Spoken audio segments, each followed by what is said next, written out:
Nous avons voulu une zone de qualité qui soit dans un environnement agréable et où toute entreprise polluante, quelle qu'elle soit, sont strictement interdites.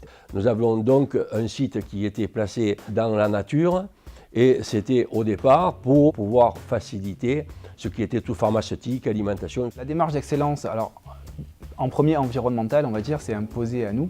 Les entreprises du parc d'activité sont implantées dans un écrin vraiment de verdure. Du coup, c'est vraiment une responsabilité qui nous incombe de préserver cet environnement. Ça s'est traduit par une certification ISO 14001 par étape.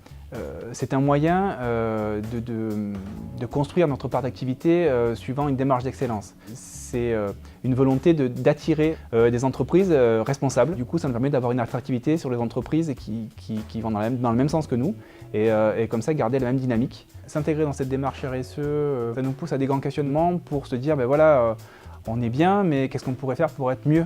Donc c'est une vraie démarche quasiment qualité, d'amélioration continue.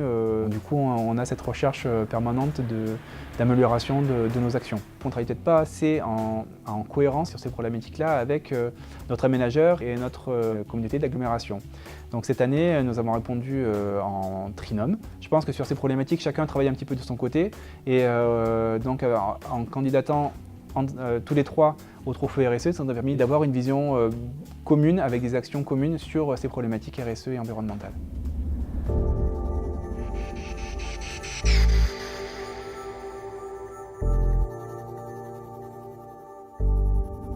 Alors Platocine 2030, on va dire que c'est la traduction de cette démarche d'excellence tant environnementale que RSE sur une feuille de route.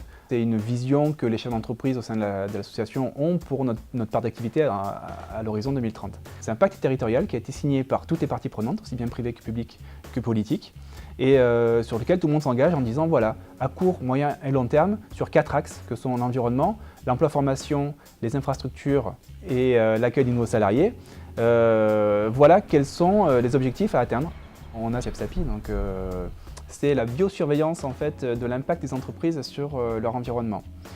C'est une escouade de 100 000 abeilles qui, au travers de 6 ruchers qui sont disposés sur les entreprises, qui vont partir prélever en fait 3 km autour de leur rucher. Du coup, ça nous permet, en prélevant 3 fois par an un pool d'abeilles et de les passer dans un spectrographe de masse, de connaître vraiment, de rechercher les polluants que pourraient induire les entreprises sur l'environnement. L'association a eu à cœur, bien sûr, de trouver des solutions aux problématiques des entreprises, mais on s'est dit que les salariés aussi devaient trouver un intérêt dans cette association. Et donc on a développé une conciergerie d'entreprise qui propose des services aux salariés, à des prix bien sûr intéressants puisque groupés, et on fait vraiment travailler l'économie locale pour ces services apportés aux salariés.